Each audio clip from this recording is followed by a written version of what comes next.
15 अगस्त 1947 देश का पहला स्वतंत्रता दिवस। उस शाम दिल्ली के प्रिंसेस पार्क में ब्रिटिश का झंडा उतारकर तिरंगा फहराया जाना था। तब वहां 30,000 लोगों के इकट्ठा होने का अनुमान लगाया गया था, लेकिन हकीकत में 5 लाख लोगों का सैलाब उमड़ पड़ा। खुद जवाहरलाल नेहरू और लॉर्ड माउंटबेटन को समझ नहीं आ रहा था कि मंच तक जाए कैसे। पंडित नेहरू को लोगों के कंधों पर चढ़कर मंच तक पहुंचाने की जद्दोजहद करनी पड़ी और लॉर्ड माउंटबेटन तो अपनी बग्गी के बाहर से ही नहीं निकल पाए। लॉर्ड माउंटबेटन की बेटी पामेला कहती हैं कि जब मैं वहां पहुंची तो पंडित नेहरू ने मुझे चिल्लाते हुए कहा कि तुम लोगों के सिर और कंधों पर पैर रखते हुए मंच पर आ जाओ, वो बिल्कुल बुरा नहीं मानेंगे।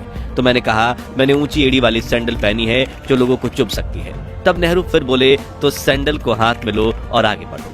ये कहते हुए नेहरू भी लोगों के ऊपर से होते हुए मंच पर पहुंचे और फिर उन्हें देखते हुए मैंने भी अपनी सैंडल उतारकर हाथों में लिया और इंसानों के सरों पर कालीन की तरह पैर रखते हुए पहुंची, जहां मैं सरदार पटेल की बेटी मणिबेन पटेल के साथ जाकर खड़ी हो गई। उधर माउंटबेटन की बग्गी लोगों के सैलाबों के बीच इतनी बुरी तरह से फंस गई थी कि वो उसमें से उतरने की सोच भी नहीं सकते थे। इसलिए उन्होंने पंडित नेहरू की तरफ देखते हुए चिल्लाकर कहा, लेट्स होस्ट दी फ्लैग, यानी चलिए झंडा फहराइए। जिसके बाद प्रिंसेस पार्क में भारत का महान तिरंगा फहरा गया और माउंटबेटन ने अपनी बग्गी पर खड़े होकर ही तिरंगे को सलामी दी। जिसके बाद कुछ ऐसा हुआ जो अंग्रेजों के 200 सालों के शासन में कभी नहीं हुआ। जी हाँ, भारत की जनता ने पहली बार दिल से किसी अंग्रेज के नाम का जयकारा किया, वो थे लॉर्ड माउंटबेटन। हर तरफ एक ही नारा गूंज रहा था, माउंटबेटन की जय, पंडित माउंटबेटन की जय। उस दिन माउंटबेटन को वो सौभाग्य प्राप्त हुआ जो किसी अंग्रेज को नहीं हुआ था और उनकी आंखें खुशी से भर आईं। उस समय देश के करोड़ों देशवासियों ने आजादी का जश्न इतने बड़े स्तर पर मनाया कि जय हिंद, जय भारत और भारत माता की जय के नारों की गूंज पूरी दुनिया के कोने कोने तक पहुंच गई। और आज की इस खास वीडियो में आपको देश के पहले स्वतंत्र दिवस की सैर पर ले जाने वाले हैं, जिसमें हम कुछ दिलचस्प किस्सों के साथ दुर्लभ वीडियोस भी देखेंगे। बाकायदा हम ब्रिटेन का झंडा उतारकर भारत का तिरंगा लगाने का दुर्लभ वीडियो भी देखेंगे। इन सब की मदद से आप उन खुशनुमा पलों को खुद महसूस कर पाएंगे। आपका सीना गर्व से चौड़ा हो जाएगा और तो और खुशी के आंसुओं से भर जाएंगी आपकी आंखें। तो पूरा वीडियो जरूर देखिएगा। दोस्तों, द्वितीय विश्व युद्ध में भले ही प्राइम मिनिस्टर विंस्टन चर्चिल ने ब्रिटेन को जीत दिलवाई थी, लेकिन इस जंग में ब्रिटिशर्स की कमर टूट गई थी। दूसरी तरफ भारत में आजादी के आंदोलन की रफ्तार काफी तेज हो चुकी थी। नेताजी सुभाष चंद्र बोस की देश के बाहर देश के लिए बनाई गई आजाद हिंद फौज अब जंग के लिए तैयार थी और महात्मा गांधी के नेतृत्व में देश में स्वतंत्रता आंदोलन अपने चरम पर था। जो देख ब्रिटिशर्स ये समझ चुके थे कि अब अगर हम भारत को आजादी नहीं देंगे तो वो हमें बेइज्जत करके देश से बाहर खदेड़ फेंकेंगे। ऐसे में नए प्राइम मिनिस्टर रिचर्ड एटली ने 20 फरवरी 1947 को ब्रिटेन की हाउस ऑफ कॉमन्स में घोषणा करते हुए कहा कि हम 30 जून 1948 तक भारत को पूरी तरह से आजाद कर देंगे। लेकिन समय बीतने के साथ कुछ ऐसा हुआ कि भारत को आजाद करने की तारीख नजदीक आ गई। दरअसल भारत को आजाद करने की जिम्मेदारी देश के आखिरी वायसराय लुईस माउंटबेटन को दी गई थी, जो शुरुआत में इस काम में साल भर का समय लेने वाले थे। लेकिन देश की स्थिति अब नियंत्रण से बाहर होने लगी थी। इसी दौरान एक और स्वतंत्रता सेनानी लगातार संघर्ष कर रहे थे। वहीं दूसरी तरफ अंग्रेजों के डिवाइड एंड रूल षड्यंत्र की वजह से देश के कई इलाकों में जात पात के दंगे भड़क उठे थे।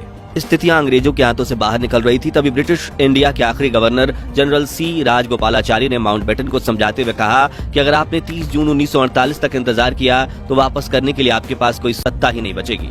यह बात उनके जहन में बैठ गई थी और लॉर्ड माउंटबेटन ने भारत को जल्द से जल्द आजाद करने का निर्णय लिया और 3 जून 1947 को इस प्रेस कॉन्फ्रेंस में ऐलान कर दिया गया कि 15 अगस्त 1947 के दिन भारत को आजादी दी जाएगी। साथ ही भारत और पाकिस्तान के नाम के 2 देश बनेंगे और इनके संविधान भी अलग अलग होंगे, जिससे लंदन में तो हैरानी का माहौल फैल गया, क्योंकि अब सोने के अंडे देने वाली ये चिड़िया 200 सालों बाद उनके कैद से आजाद होने वाली थी। लेकिन भारत में खुशियों का माहौल फैल गया, क्योंकि जिस आजादी के लिए लाखों फ्रीडम फाइटर्स ने अपनी जान दी थी, अब जल्द ही सभी देशवासी उस आजादी की खुली हवा में सांस लेने वाले थे। दोस्तों, क्या आप जानते हैं कि आजादी के दिन तो 15 अगस्त को चुना गया, लेकिन तब आजादी का समारोह 14 अगस्त की दरमियानी रात को ही क्यों शुरू कर दिया गया था?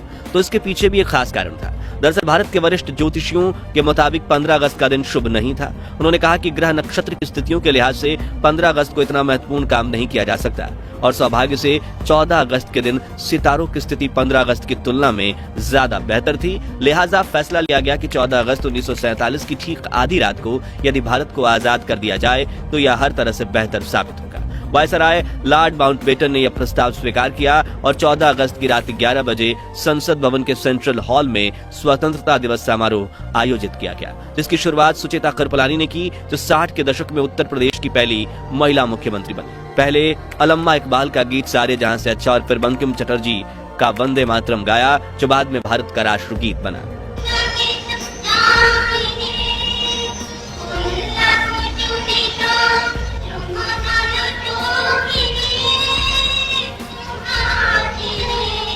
ठीक 11:55 पर आजाद भारत के पहले प्रधानमंत्री जवाहरलाल नेहरू ने अपना प्रसिद्ध भाषण ट्रस्ट विद डेस्टिनी यानी कि नियति से मिलन शुरू करते हुए कहा, बहुत साल पहले हमने अपनी नियति से वादा किया था और अब वो समय आ गया है जब हम अपनी प्रतिज्ञा को पूरा करेंगे। पूरी तरह से या पूरी तरह से तो नहीं, लेकिन बहुत हद तक। आधी रात के समय जब दुनिया सो रही होगी, भारत जीवन और स्वतंत्रता के लिए जागेगा, आगे उन्होंने कहा। अच्छा है कि इस वक्त खास तौर से इस बात को याद रखें, इस आजादी के दरवाजे पर जब हम खड़े हैं, कि हिंदुस्तान किसी एक फिरके का मुल्क नहीं है, एक मजहब वालों का नहीं है, बल्कि बहुत सारे बहुत किस्म के बहुत धर्म और मजहबों का है। फिर घड़ी में जैसे ही रात के 12 बजे तो एक साथ कई शंख बजने लगे। वहां मौजूद लोगों की आंखों से आंसू बह निकले। महात्मा गांधी और सुभाष चंद्र बोस की जय के नारे से सेंट्रल हॉल गूंज गया। राष्ट्रपति सुभाष चंद्र बोस का 51 बैलों का रथ चंद्र बाबू की। पापा देखिए, राष्ट्रपति सुभाष चंद्र बोस का 51 बैलों के रथ का तवारीखी जुलूस इतिहासगत। महात्मा गांधी की जय, महात्मा गांधी की जय, पंडित जवाहरलाल नेहरू की जय, पंडित जवाहरलाल नेहरू की जय। जिसके बाद आजादी के लिए शहीद हुए स्वातंत्र्य के सेनानियों की याद में 2 मिनट का मौन भी रखा गया। आजादी के शहीदों यानी आजादी की जंग में जान कुर्बान करने वाले बहादुरों की याद में 2 मिनट की खामोशी। वहीं बाहर तेज हवा के साथ बारिश में भी हजारों भारतीय इस क्षण का इंतजार कर रहे थे। जैसे ही नेहरू संसद भवन से बाहर निकले, मानो हर कोई उन्हें घेर लेना चाहता था। वरिष्ठ पत्रकार खुशवंत सिंह बताते हैं, हम सब रो रहे थे, एक दूसरे की भावनाओं में बह गए थे और आसपास में अनजान लोग भी खुशी से एक दूसरे को गले लगा रहे थे। कुछ समय बाद जवाहरलाल नेहरू और राजेंद्र प्रसाद लॉर्ड माउंटबेटन को औपचारिक रूप से भारत के पहले गवर्नर जनरल बनाने का न्योता देने पहुंचे। माउंटबेटन ने उनका अनुरोध तहे दिल से स्वीकार किया। उन्होंने पोर्ट वाइन की एक बोतल निकाली और अपने हाथों से अपने मेहमानों को वो शराब परोस दी। फिर अपना ग्लास भरकर उन्होंने अपना हाथ ऊंचा किया, बोले टू इंडिया। जिसके बाद पंडित नेहरू ने उन्हें एक लिफाफा देते हुए कहा, इसमें उन मंत्रियों के नाम है जिन्हें कल शपथ दिलाई जाएगी। पंडित नेहरू के जाने के बाद जब माउंटबेटन ने यह लिफाफा खोला तो उनकी हंसी छूट गई, क्योंकि वो खाली था। पंडित जी आजादी के दिन इतने खुश थे कि वो उस लिफाफे में मंत्रियों के नाम वाला कागज ही रखना भूल गए थे। उस रात दिल्ली की सड़कों का वर्णन करते हुए एक अमेरिकन पत्रकार ने लिखा कि सड़कों पर लोग खुशी से चिल्ला रहे थे। हिंदू, मुसलमान और सिख सभी आजादी का जश्न मना रहे थे। ऐसा लग रहा था कि नए साल की पहली शाम का न्यूयॉर्क के टाइम स्क्वायर का नजारा। मित्रों, आजादी का ये समारोह सिर्फ दिल्ली तक सीमित नहीं था, बल्कि देश के हर कोने में स्वतंत्रता दिवस का जश्न मनाया जा रहा था। जैसे सपनों के शहर मुंबई में शहर के मेयर ने ताज जैसे खूबसूरत होटल में रात्रि भोज का आयोजन किया। हिंदुओं के धार्मिक शहर बनारस में एक मुसलमान द्वारा राष्ट्रीय झंडा फहराया गया, तो वहीं उत्तर पूर्व के पहाड़ी शहर शिलोंग में गवर्नर ने एक समारोह की अध्यक्षता में 4 जवानों द्वारा राष्ट्रीय झंडा फहराया गया। इन नौजवानों में हिंदू, मुसलमान और लड़के लड़कियां 2 जोड़ों में थे। यहाँ दिल्ली में आजादी का जश्न मनाकर कुछ लोग अपने घर चले गए, तो कुछ वहीं संसद भवन के पास हरे लॉन में और फुटपाथ पर सो गए। 15 अगस्त की सुबह 8:30 बजे लॉर्ड माउंटबेटन ने जवाहरलाल नेहरू को स्वतंत्र भारत के प्रथम प्रधानमंत्री के रूप में शपथ दिलाई। आइए इस ऐतिहासिक क्षण की दुर्लभ वीडियो देखते हैं। और हमारे सब प्रधानों के सामने फेडरल कोर्ट के चीफ जस्टिस न्यायमूर्ति श्री हरिलाल कन्या के हाथों देश सेवा की शपथ लेते हैं। इसी तरह गवर्नर जनरल के हाथों अपनी नई हुकूमत के मुख्य प्रधान पंडित नेहरू और दूसरे प्रधान देश सेवा की शपथ ले रहे हैं। बाहर खड़े हुए लोगों का जोश खरोश बढ़ रहा है, इस इंतजार में बेताब है कि कब नेताओं के दर्शन हों। आप हैं स्वतंत्र भारत के पहले प्रधान। अगले दिन दिल्ली की सड़कों पर लाखों लोगों का सैलाब उमड़ पड़ा। सड़कें लोगों से इतनी खचाखच भरी हुई थी कि गाड़ी छोड़िए साइकिल पर भी सफर करना मुमकिन नहीं था। शाम 5 बजे इंडिया गेट के पास प्रिंसेस पार्क में माउंटबेटन को भारत का तिरंगा झंडा फहराना था और ये अनुमान लगाया गया था करीब 30,000 लोग आएंगे। लेकिन लोगों की भीड़ बढ़ती गई और पूरे इलाके में 5 लाख लोग इकट्ठा हो गए। इतनी भीड़ भारत के इतिहास में कुंभ स्नान के सिवाय किसी भी अवसर पर एकत्रित नहीं हुई थी। उस पल का अंदाजा आप इसी बात से लगा सकते हैं कि भीड़ को रोकने के लिए लगाई गई बल्लियां, बैंड वालों के लिए बनाया गया मंच, विशिष्ट अतिथियों के दर्शक दीर्घा और रास्ते दोनों ओर बांधी गई रस्सियां, हर चीज लोगों के इस प्रबल धारा में बह गई थी। बैंड वालों के आसपास लोगों की भीड़ इतनी थी कि ढोल बजाना नामुमकिन हो गया था। लोग एक दूसरे से इतना सट कर बैठे थे कि इनके बीच से हवा का गुजरना भी मुश्किल था। इंग्लिश राइटर डोमिनिक लैपियर और लैरी कॉलिंस ने अपनी किताब फ्रीडम एट मिडनाइट में लिखा था कि उस भीड़ में हजारों ऐसी औरतें भी थीं जो अपने दूध पीते बच्चों को सीने से लगाए हुई थी, इस डर से कि कहीं उनके बच्चे बढ़ती हुई भीड़ में पिचक न जाए। जब उन्हें भीड़ का धक्का लगता था, वो अपने बच्चों को उन्हें रबड़ की गेंद की तरह हवा में उछाल देती और जब वो नीचे गिरता तो उन्हें पकड़कर फिर से उछाल देती। एक क्षण में हवा में इस तरह कई बच्चे उछाल दिए गए। मंच पर खड़ी लॉर्ड माउंटबेटन की 17 साल की बेटी पामेला की आंखें आश्चर्य से फटी की फटी रह गईं। वो सोचने लगी, हे भगवान, यहाँ तो बच्चों की बारिश हो रही है। प्रिंसेस पार्क में भारत के तिरंगे को लहराता देखने का सौभाग्य जिस भी भारतीयों को प्राप्त हुआ, उनका जीवन धन्य हो गया, क्योंकि 200 सालों की कड़ी तपस्या के बाद जब आजादी का तिरंगा फहराया गया, तब अचानक से तेज हवाएं चलने लगी और तिरंगे के ठीक पीछे एक इंद्रधनुष उभर आया। मानो प्रकृति भी भारत की आजादी का जश्न मना रही हो, ऐसा ही माहौल पूरे देश में था। हर जगह जुलूस निकल रहे थे, लोग खुशी से एक दूसरे को गले लगा रहे थे और आजादी के जश्न को मना रहे थे। हालांकि देश के कुछ हिस्सों में लोग बंटवारे का दर्द भी सह रहे थे।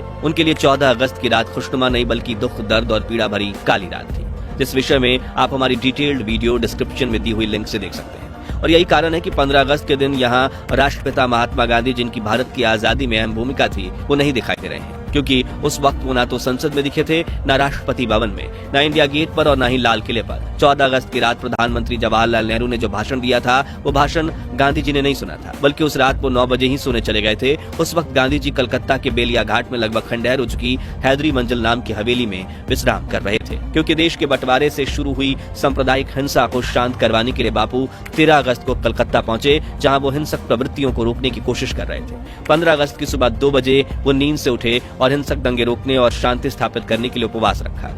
उन्होंने गीता पाठ करवाया और दोपहर के वक्त बेलिया घाट में एक प्रार्थना सभा में पहुंचे, जहां समाज के हर तबके के लोग मौजूद थे। जी हां, इस तरह आजादी के दिन महात्मा गांधी ने अन्न का एक भी निवाला नहीं खाया था और वो आजादी के जश्न से भी दूर थे, क्योंकि वो देश में दंगे फसाद रोकना चाहते थे।